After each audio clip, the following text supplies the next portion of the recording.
Hola amigos, bienvenidos al programa Joyas Eternas de Ministerios Bien Señor Jesús. Gracias por su sintonía, gracias por dejarnos entrar nuevamente a sus hogares. Pues para iniciar ya con el tema del día de hoy, porque es un tema muy extenso, recordemos que estamos estudiando el libro de Mateo y el día de hoy y esta semana vamos a platicar acerca del capítulo 3. Para empezar, el capítulo 3 nos empieza narrando sobre Juan el Bautista, que él era un profeta que pues en la Biblia es muy reconocido. Pero vamos a analizar, antes de llegar a la vida de Juan el Bautista, vamos a analizar qué hubo antes de él. Y antes de él hubieron 400 años en el que no hubo ningún profeta que le hablara al pueblo de Israel. O sea, el pueblo de Israel estuvo sin escuchar la voz de Dios, sin alguien que les dijera qué hacer, cómo actuar, por 400 años. Entonces, en estos 400 años, pues sabemos nosotros que si Dios no está con nosotros, si no escuchamos a Dios, pues obviamente nosotros vamos a tener muchos problemas. Entonces, a estos tiempos de silencios se les conoce como oscurantismo. Y el día de hoy el pastor Hernando Mejía de Ministerios Bien Señor Jesús nos va a platicar un poco más sobre este tema, que es el oscurantismo, y nos va a explicar bien de qué se trata y qué va a pasar, si va a haber otro tiempo de oscurantismo.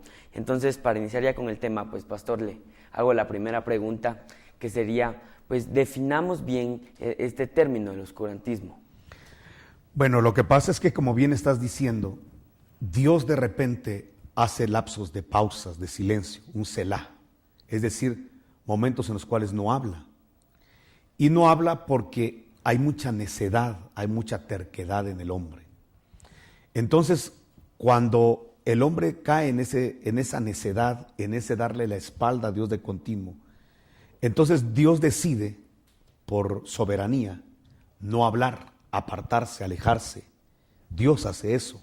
Y durante todo el transcurso de la Biblia se habla del icabod, es decir, de la ausencia de la gloria de Dios, de que Dios de repente retira su gloria porque es menospreciada su presencia, porque no es aquilatada, porque no es valorada su presencia.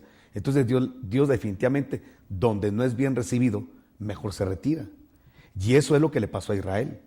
Y es muy serio lo que tú estás diciendo, porque hay 400 años de que Malaquías da el último grito profético inspirado por el Espíritu Santo, y después Dios se calla, hace un silencio muy grande, un silencio que abarca 10 generaciones, porque una generación consta de 40 años, y son 400 años que no hay palabra inspirada, no se levanta otro profeta con una palabra inspirada por el Espíritu Santo, sino que es hasta que aparece Juan el Bautista, pero después de 10 generaciones, después de 400 años, que Dios vuelve en su misericordia a activar la palabra inspirada. Entonces esto es muy serio porque esto aconteció antes de la manifestación del Señor Jesús a Israel. Y nosotros sabemos que la historia es repetitiva y es cíclica. ¿Por qué lo sabemos? Porque Eclesiastés es muy claro al decir que lo que fue es lo que será y que no hay nada nuevo debajo del sol. Si tomamos claro esta premisa apostólica de Eclesiastés, capítulo 1, donde lo que fue es lo mismo que será y que no hay nada nuevo debajo del sol, entonces podemos decir que viene otra manifestación del Señor Jesucristo a la tierra. A esa manifestación le conocemos como la parusía del Señor Jesús, donde Él se va a manifestar otra vez a su pueblo, no al mundo, sino a su pueblo, a sus santos. Esa parusía, entonces, que está próxima, de hecho anhelamos que esa parusía venga pronto, porque entendemos que en esa manifestación del Señor Jesucristo a sus santos es que se va a dar el desenlace del arrebatamiento de la iglesia, porque comienzan los juicios sobre la tierra, y Dios no quiere que sus santos perezcan en esos juicios o padezcan esos juicios. Esto lo dice muy claro Apocalipsis capítulo 2, donde dice: por cuanto guardaste la palabra de mi paciencia, fuiste celoso de guardar mi palabra, yo también te guardaré de la hora de la prueba que viene sobre los moradores de la tierra. Y lo más claro en esto es que la misma ciencia, por el sobrecalentamiento global de la tierra, los cambios climatológicos que hay, sí ellos creen que estamos muy cerca de vivir cambios terribles en la tierra y hecatombes que realmente van a sacudir a este planeta. De hecho, ya hay muchas especies que han desaparecido. Pero lo que quiero decir con esto es que entonces cada vez se hace más cerca la venida del Señor Jesucristo. Y esa manifestación parusía que estamos esperando y que se hace y que está cercana, debe ser precedida, como en su primera venida, por un tiempo de oscurantismo entonces. Entonces lo que yo puedo entender proféticamente es de que no estamos lejos de que Amós capítulo 8 se cumpla en medio de nosotros. ¿Cuál es la palabra de Amós? La palabra, el anuncio de Amós en el capítulo 8 es: vienen días, dice Jehová, en los cuales enviaré hambre a la tierra. Dios va a enviar un hambre a la tierra, pero no hambre de pan.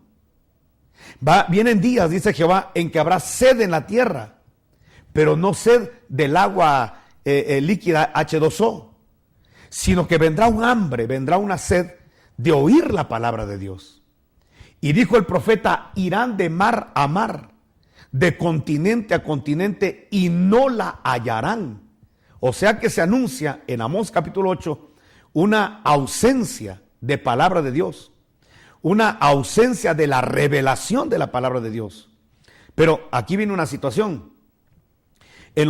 Durante estos 400 años que estamos viendo de historia, en estos 400 años que narra la Escritura, de que hubo silencio de Malaquías a Juan el Bautista, sí hubo pequeños focos de revelación en algunos grupos pequeños o remanentes. Sí hubo pequeñas personas o pocas personas que conservaron la palabra, el oráculo de Dios, pero eran contados, muy contados. Ahora, algo claro en la Escritura es que predicadores sí habían, maestros de la Biblia sí habían, gente que estuviera estudiando la Escritura había, pero lo que se deja ver claro entonces es que tanto los maestros de la ley como los profetas de ese tiempo hablaban, pero no hablaban con el respaldo de Dios. Hablaban una palabra, vamos a decirlo así, carente de la revelación de Dios, de la iluminación de Dios. O sea que lo único que transmitían era letra, conocimiento, estudio, pero no había manifestación de la gloria de Dios. Era un pan en seco totalmente. ¿Cómo sé yo que habían maestros de ley? Bueno, en la Escritura es muy clara que habían fariseos predicadores en todas las esquinas. Habían otros predicadores del grupo de los saduceos, otros predicadores que interpretaban la Biblia de otra forma, como los herodianos, como los celotes, como los esenios. O sea, habían muchos grupos de predicadores, pero no había presencia ni palabra de Dios. Y es lo que asusta. Porque cuando hablamos de oscurantismo, no estamos diciendo que no van a haber predicadores, que no van a haber sinagogas, es decir, lugares de reunión. Pero lo que sí va a haber es una carencia de la manifestación de la gloria de Dios. Lo que va a haber es una rutina, una palabra rutinaria, donde la gente ya sabe lo que va a predicar el pastor, donde ya saben lo que va a pasar, porque nunca pasa nada nuevo. Nunca hay un de repente del Espíritu Santo.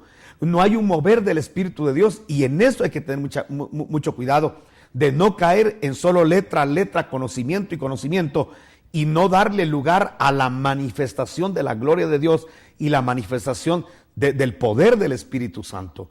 La iglesia tiene que estar establecida en la palabra de Dios, pero también en el mover sobrenatural del Espíritu Santo, porque si solo tenemos Biblia, pero no hay una experiencia con el Dios de la Biblia, si no hay una experiencia y una realidad con el Dios de la Biblia, entonces podemos estar en un tiempo de oscurantismo. De hecho, se anuncia en los sellos de Apocalipsis, que están en el capítulo 6 bien descritos, se anuncia que va a haber una potestad en los aires jineteando un caballo negro. Todos sabemos que el negro no es un color, sino que es una ausencia de color. Y cuando hablamos de un caballo negro en los cielos, es porque se está anunciando proféticamente que viene un tiempo de oscurantismo, un tiempo en que va a haber una falta de revelación, es decir, sí va a haber Biblia, pero no va a haber revelación de la palabra de Dios. Y repito, solo la letra, el apóstol Pablo lo dijo, la letra tarde o temprano mata. Cuando la gente solamente quiere tener letra y conocimiento de la Biblia y que ya leyó la Biblia en un año y que ya leyó 10,000 versiones de la Biblia diferentes que existen y cree que con eso ya lo tiene todo, la verdad es de que puede tener mucha letra, como lo tenían los maestros de la ley, como lo tenían los fariseos, pero al no tener revelación del Espíritu, al no tener manifestación de la presencia de Dios, se convierte en una letanía y se convierte en una religiosidad sosa y vacía. Porque Biblia sin el espíritu de la Biblia realmente es letra. Y la letra, la misma Biblia lo dice, la letra te mata.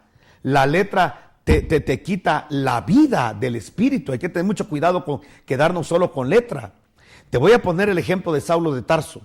Saulo de Tarso fue educado a los pies del mejor maestro e intérprete de la ley que había en ese tiempo reconocido, que era Gamaliel. Y él desde pequeño conoce las Escrituras y guarda las Escrituras. Él de hecho dice en su testimonio en Gálatas que él en cuanto a la ley era irreprensible. O sea que era un hombre moral, un hombre ético, un hombre altruista, un hombre de buenas obras, pero eso no te alcanza. Y tenía un conocimiento exagerado de la palabra de Dios. Si alguien conocía la Escritura, era Saulo de Tarso. Y de hecho, porque conocía la Escritura, sabía que el Mesías estaba cerca y próximo a manifestarse. Entonces Saulo de Tarso predicaba en su cátedra, viene el Mesías, ya vamos a ver dentro de muy pronto la manifestación del Mesías, pues el Mesías vino a la tierra, predicó 3 años y medio, sanó enfermos, resucitó muertos, sanó leprosos, levantó paralíticos, pero Saulo de Tarso, con todo y el conocimiento que tenía, no reconoció al Señor Jesucristo, ni siquiera lo fue a escuchar.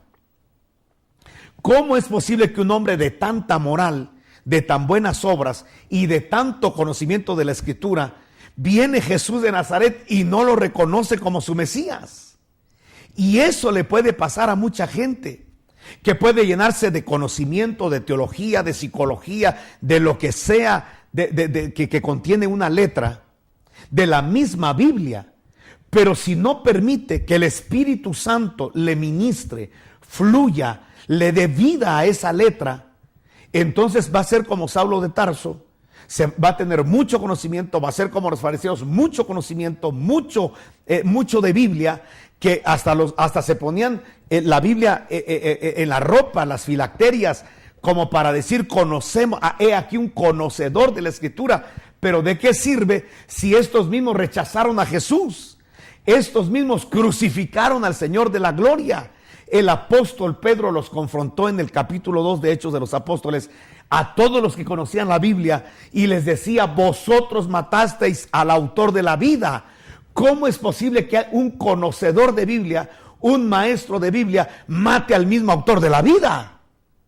Y rechace al escritor de la Biblia. Bueno, que rechace a la misma Biblia viviente, porque todos sabemos que Jesús es el verbo, o sea, la Biblia, y la Biblia es Dios. Pero ¿por qué se atreven a rechazar a Jesús? Porque al llenarse de mucha letra, te puede llevar a una muerte espiritual, donde no le des lugar al avivamiento del Espíritu. Y cuando hablo avivamiento del Espíritu, es la relación íntima y estrecha que tenemos que tener con un Dios que habla, con un Dios que todavía habla, porque hay gente que piensa que en el último amén de Apocalipsis 22, ahí Dios dejó de hablar, y esto es totalmente falso. El apóstol escritor de Hebreos dice que Dios nos habla por el Hijo, a quien ha constituido heredero de todo. O sea que gracias a Dios, cuando se escribió el último amén de Apocalipsis capítulo 22, el Espíritu Santo siguió hablando, el Espíritu de Cristo sigue hablando. El Señor nos está hablando por el Hijo, nos está hablando por el Espíritu Santo. Vemos en Hechos de los Apóstoles cómo el Espíritu Santo siempre ha dirigido a los hombres, siempre ha dirigido a la iglesia, y ese Espíritu Santo todavía está en la tierra para poder dirigir, para poder hablar, para poder manifestar la gloria del Señor Jesucristo, manifestar que Jesús está vivo. ¿Cómo manifestamos que Jesús está vivo? Con la sobrenaturalidad y la vida que trae el Espíritu Santo.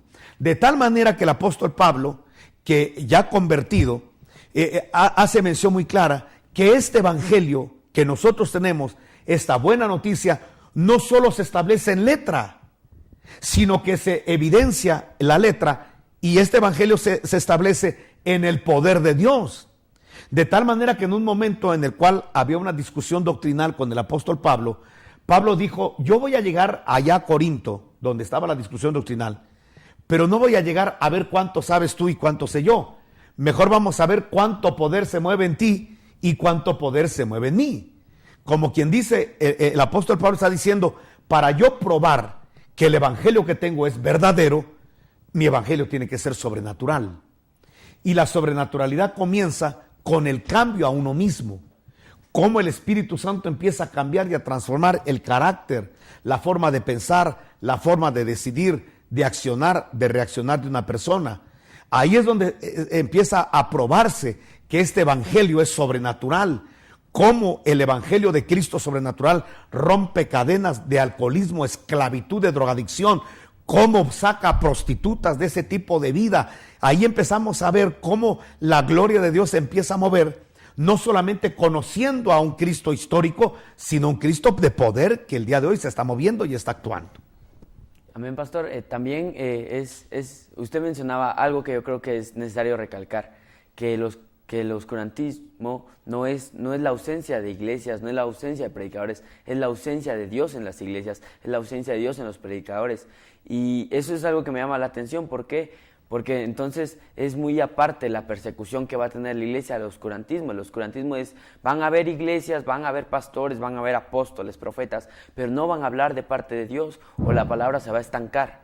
Y la otra cosa importante, que el oscurantismo que hubo entre los 400 años de Malaquías a Juan el Bautismo fue un oscurantismo total. Y usted hablaba de otro oscurantismo, que es el que tuvieron, usted mencionaba a Saulo, o sea, el apóstol Pablo, mencionaba también a los fariseos, que habiendo palabra, ellos andaban en un lugar donde no había palabra, porque hay iglesias que tal vez andan en un periodo de oscurantismo, o simplemente iglesias en donde no está la presencia de Dios. O sea que podríamos decir que pueden haber congregaciones que tengan líderes, predicadores, Biblia, pero que como no hay una manifestación, porque no se le da lugar, porque no se le da el tiempo al Espíritu Santo para que se mueva, solamente la gente se queda con letra y con conocimiento, pero nunca hay milagros, nunca hay señales, nunca hay maravillas. Y eso es peligroso, quedarse con un evangelio donde solo hay palabra, palabra, palabra, pero no hay una restauración de vidas, donde no hay una restauración integral, donde no hay sanidades, donde no hay liberaciones. Eso es peligroso. Lo glorioso de este evangelio es que lo que nosotros conocemos activa un poder, que cada punto doctrinal que descubrimos en la Escritura genera una potencia y un poder para glorificar el nombre de Jesucristo. Y la forma como se glorifica el nombre de Jesucristo y el nombre del Padre es poniendo en accionar la sobrenaturalidad de Dios, porque Dios es sobrenatural. Y si nosotros decimos que Dios está con nosotros, pues tiene que moverse un poder. Si Jesús llega a un lugar, no había un lugar donde Jesús llegara y no pasara algo.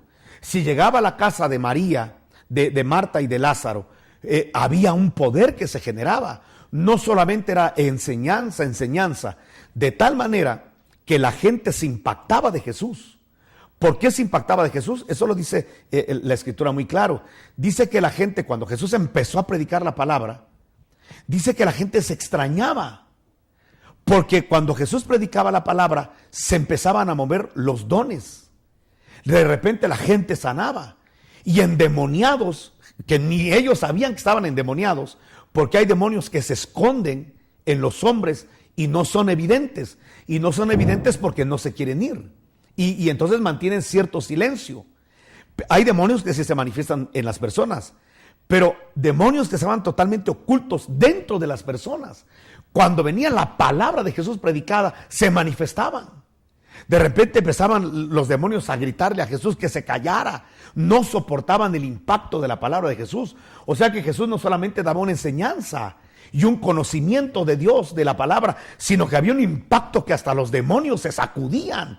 Y entonces cuando los demonios se manifestaban, Jesús, con la autoridad que tenía de la palabra, por el respaldo que tenía del Padre y el movimiento del Espíritu Santo, le decía a los demonios fuera de ese hombre, y los demonios se sujetaban a Jesús. Entonces la gente se preguntaba, ¿qué nueva doctrina es esta? ¿Qué nueva enseñanza es esta? Porque con autoridad y con poder le ordena a los espíritus inmundos que se vayan, y se van. Entonces, ¿qué te estoy diciendo con esto? Jesús vino a ser un predicador totalmente diferente a la gran cantidad de predicadores que habían en su tiempo. ¿Por qué? Porque Jesús traía, número 1, la revelación del Padre, y número 2, el movimiento del Espíritu Santo.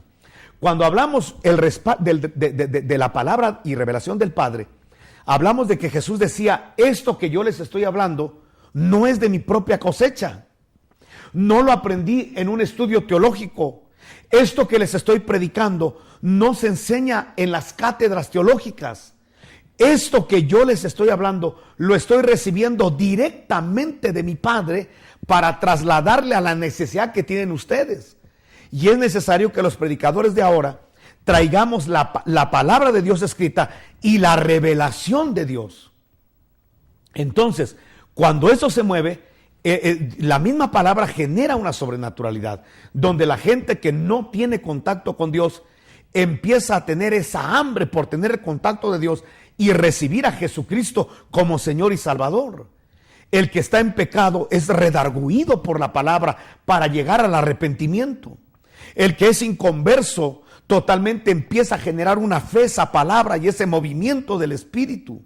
La gente que está enferma de su corazón recibe por el impacto de la palabra la sanidad de su corazón. La gente aún que está enferma de los cuerpos recibe el impacto y la unción de la sanidad, porque no solo el evangelio es conocimiento, sino que se establece a la par del conocimiento el poder de Dios. A mí de nada me sirve saber que Dios es misericordioso si no me perdona, si mi pecado es más grande que su misericordia.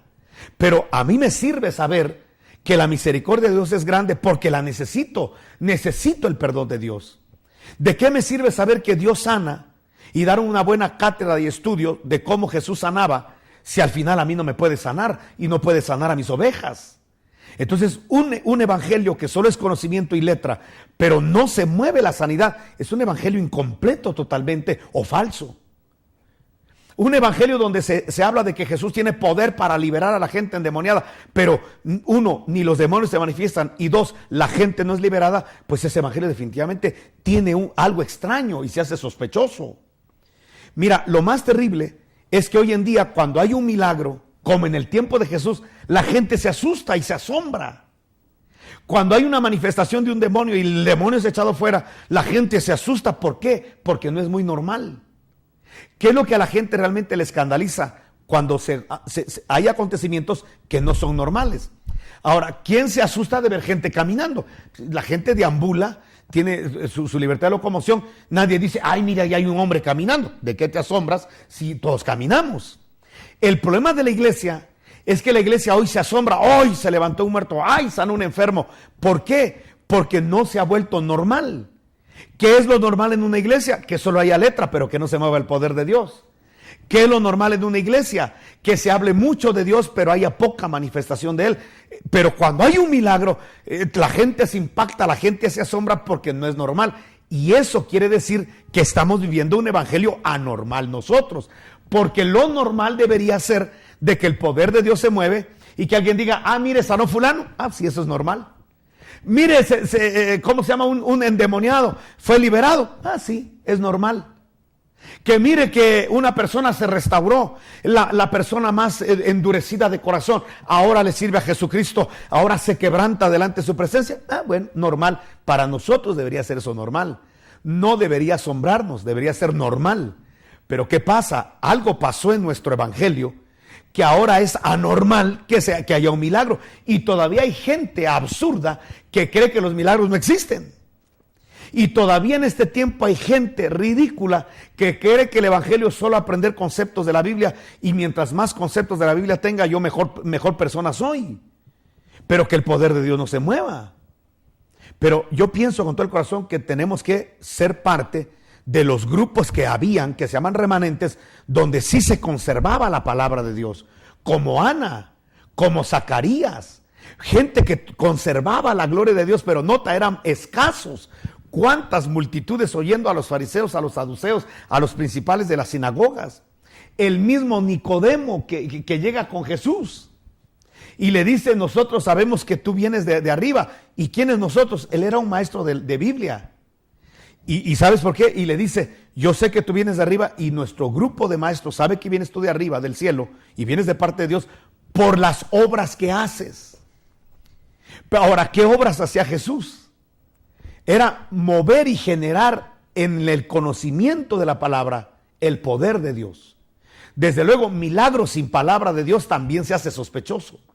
Una congregación que se mueve en sobrenaturalidad y sobrenaturalidad y milagros y dones, pero no hay palabra, no hay fundamento de la palabra, eso creo que todavía es peor. O sea, hay un equilibrio, lo que queremos hablar es un equilibrio para romper con el oscurantismo. La palabra de Dios como fundamento y la sobrenaturalidad que respalde esa palabra. Ese es el evangelio completo, la fe de lo que yo creo, de lo que dice la Escritura y las obras que generan esa fe. Pero un conocimiento de la palabra que no tiene obras, un conocimiento de un Dios que restaura pero no me restaura, de un Dios que puede romper un alcoholismo pero a mí no me liberta, pues ese evangelio teórico está incompleto, le falta el poder de Dios. Y un evangelio que solo es sobrenaturalidad y que vemos ángeles pero que no tiene palabra, también es un evangelio totalmente desordenado y tarde o temprano va a caer en un desorden. Eso le pasó a la iglesia de Corinto. Acuérdate que el apóstol Pablo en el capítulo 14 le empieza a normar a los corintios de que ellos solo lenguas eran y lenguas y todo el mundo lenguas y una sobrenaturalidad exagerada. Pero, ¿y dónde está la doctrina? ¿Y dónde está la palabra? Entonces dice Pablo, no, momentito, no es que cancela las lenguas Pablo, sino que Pablo dice, ¿qué hay cuando reunís hermanos? Entonces cada uno va a tener salmo, otros van a tener revelación, otros van a tener doctrina, otros van a tener lenguas, otros profecía. Dice, hágase todo para edificación. No está sustituyendo nada el apóstol Pablo. Entonces las iglesias de Pablo, que son las iglesias correctas, son las iglesias donde hay doctrina, donde hay salmos, o sea, alabanza, donde hay palabra, donde hay revelación, donde se mueven los dones y donde también se hablan en lenguas. Esa es una iglesia equilibrada, donde se da lugar a que el Espíritu mueva todo, donde hay fraternalidad, donde hay amor entre hermanos, tenemos que dar lugar a que todo en su turno, ordenadamente y decentemente se mueva, pero todo debe moverse en la iglesia de Cristo. Amén, pastor. Bueno, amigos, el tiempo se nos ha ido rápidamente una vez más, pero esperamos mucho que este programa pues haya bendecido sus vidas. Busquemos a Dios ahorita que lo podemos encontrar, que lo podemos hallar, metámonos en Él, pidámosle revelación. ¿Por qué? Porque ahorita tú y yo no estamos viviendo un momento de oscurantismo, entonces aprovechemos este tiempo, porque sí va a venir un tiempo difícil y pues en ese tiempo pues esperemos nosotros ser de ese remanente que va a estar buscando el rostro del Señor. Que el Señor les bendiga, gracias por ver el programa, que pasen una feliz noche.